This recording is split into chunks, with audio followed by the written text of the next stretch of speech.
Jeunes retraités, nous avons décidé de laisser derrière nous notre confort de sédentaire pour partir à la découverte du monde et des autres.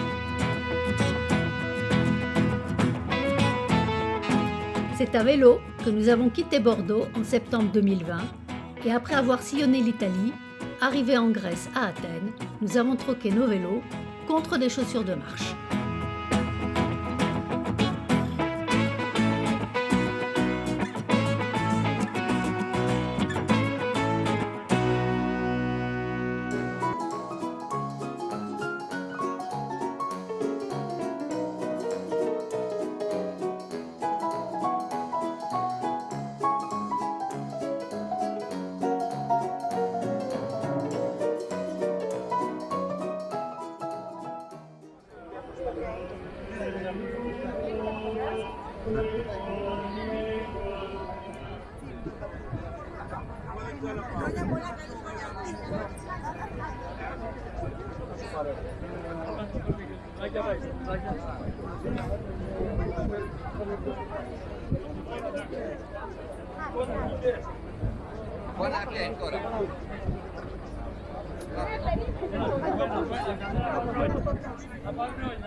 Ça fait 3 jours maintenant que je suis arrivé à Marmaris. Alors Marmaris, c'est un petit village tout au sud du Péloponnèse, situé sur une presqu'île. Et c'est un peu le bout du monde ici quand même. On est très isolé. Il y a une vingtaine de maisons dans le village, mais il n'y a que 2 habitants. Carole, mon hôte, et moi.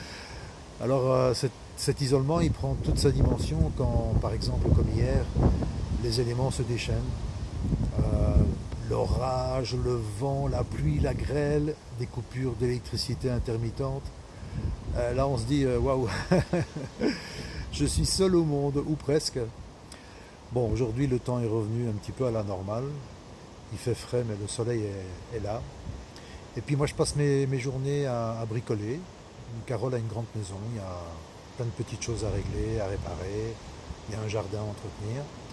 Et puis j'alterne ça avec du travail sur internet. Il y aura bientôt des nouvelles vidéos. Je fais du montage pour l'instant, donc il y aura des nouvelles vidéos qui seront en ligne prochainement.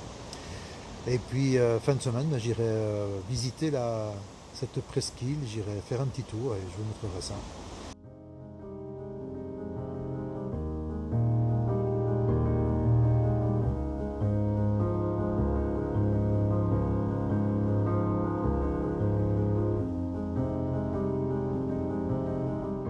Je me trouve au point le plus au sud de la Grèce continentale, au cap de Tainaro. Et sur ce cap-là, il y a un phare. Voilà. Alors ici, il n'y a pas grand monde qui vient ici, puisque c'est un chemin assez escarpé là pour y arriver. Et puis derrière, c'est la mer. Alors tout au loin, derrière l'horizon, là-bas, c'est la Crète. Un peu plus par là, l'Afrique du Nord. Par là, c'est l'Italie, la Sicile. Et puis, derrière moi, on voit même quelques bateaux. Par là, c'est le Pirée, enfin la Athènes.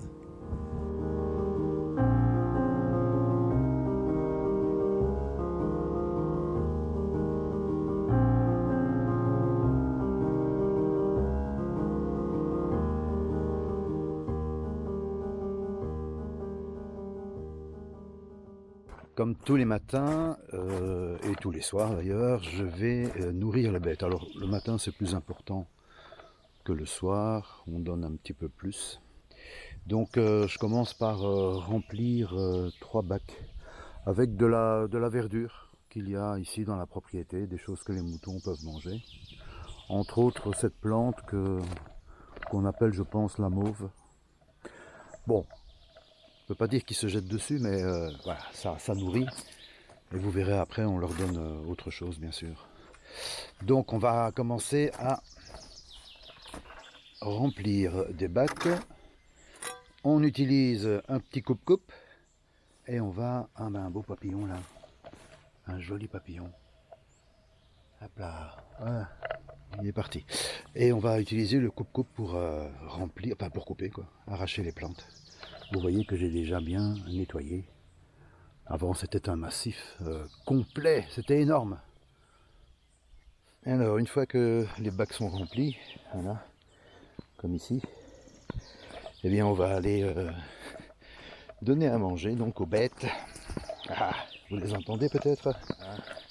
Ils sont tout contents de me voir. Hein. Oh, qu'est-ce qu'ils sont contents. Qu'est-ce qu'ils sont contents. Hein, vous êtes contents, hein? Ah, vous êtes contents. Vous êtes contents. Voilà. C'est bien tous ensemble?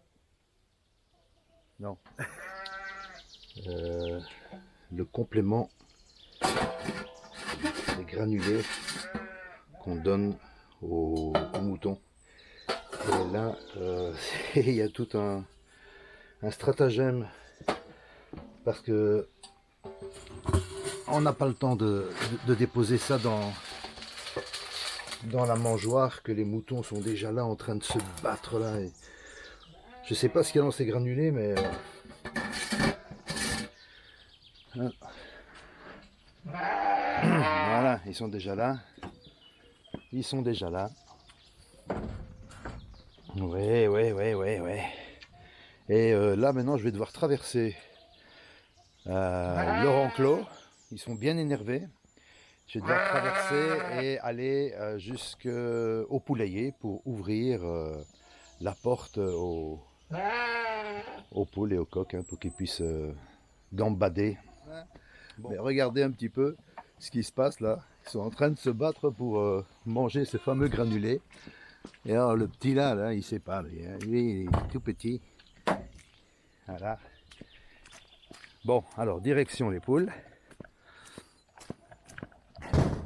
Ouais, c'est tout un métier. Oh là, ils vont démonter le truc là. C'est... Voilà. Alors ici il y a un coq qui est pas commode. Enfin c'est ce que Stavroula m'a dit. Méfie-toi parce que de temps en temps. Voilà. Bon, mais ça c'est réglé. Et puis on va aller jeter un œil aux faisans et aux cailles. Bon, après ça, on va, une fois que les moutons sont rassasiés... Ah non, les moutons, j'ai oublié un truc. Ouais, je suis pas encore un pro. Hein. Après la végétation, après les granulés, on leur donne aussi du sec. Du sec, il paraît que c'est bon pour leur estomac. Donc on prend un tout petit ballot de paille ici, hop, et voilà. Et voilà. Et on balance ça gentiment. Hop là. Et voilà. Là, il y en a un, c'est celui-là. Le premier jour, il m'a chargé. Une première fois, je lui ai mis une belle tarte, quoi, on va dire. Et il m'a rechargé une deuxième fois. Alors là, je lui en ai mis une genre Mike Tyson. Et là, il a reculé, il s'est dit, bon, on continuera ça une autre fois peut-être, mais pas tout de suite. Il a dû voir des étoiles en pleine journée. Et maintenant, on va vers les faisans. Bon, faut pas donner tous les jours quelque chose à manger, mais regardez quand même ce qu'il y a. Bon, bah là, il reste suffisamment. Il y a de l'eau, il y a de quoi manger. Là aussi, les cailles. Vous voyez les cailles, elles sont là, elles sont discrètes. Hein. Alors, de quoi manger, de l'eau.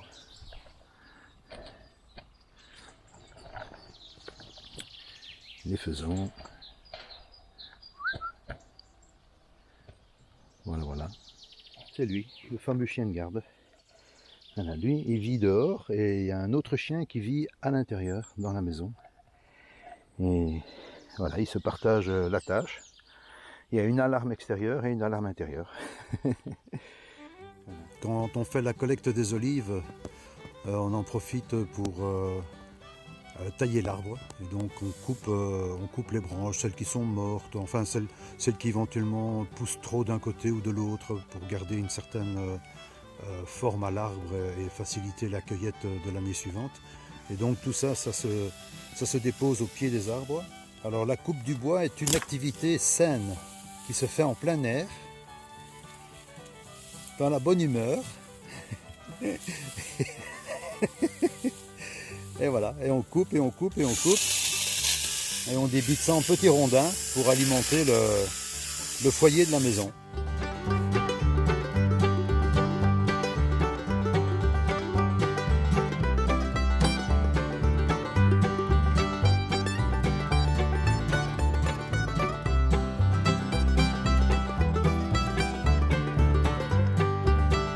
Vous connaissez tous la parole du sage qui dit « Quand homme blanc coupait beaucoup de bois, hiver très très rude ». Je pense que la météo s'annonce plutôt, disons, plutôt froide que chaude.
Je suis à quelques centaines de mètres de l'entrée des grottes de Castagna, dans le Péloponnèse.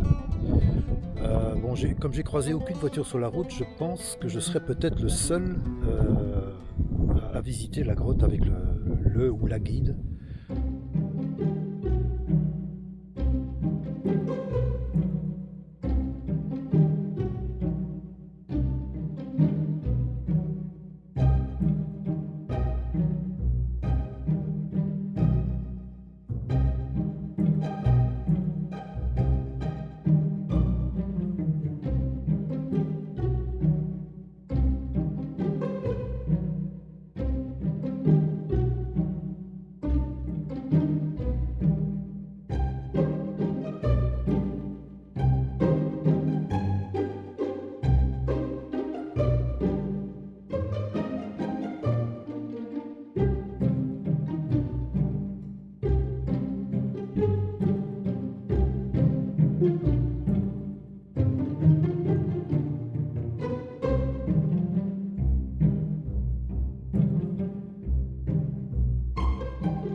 stalactite,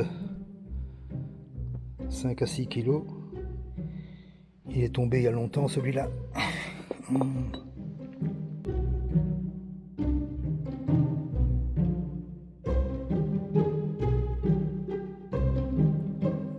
Je réalise cette vidéo depuis le village de Sélégoudi, un petit village dans lequel Olivier et Stavroula ont une maison de campagne. Alors, je veux vous annoncer que je vais rentrer en France. J'ai rendez-vous avec Pascal à Bordeaux. Avant ça, je vais faire un petit crochet par la Belgique pour aller voir la famille et les amis. Et à Bordeaux, on y retourne parce qu'on a des travaux à faire sur la péniche, des travaux importants. Et donc on va les réaliser, on va tâcher de boucler ça en quelques semaines, je dirais un mois peut-être un maximum, avant bien sûr de revenir à Athènes et de continuer notre périple.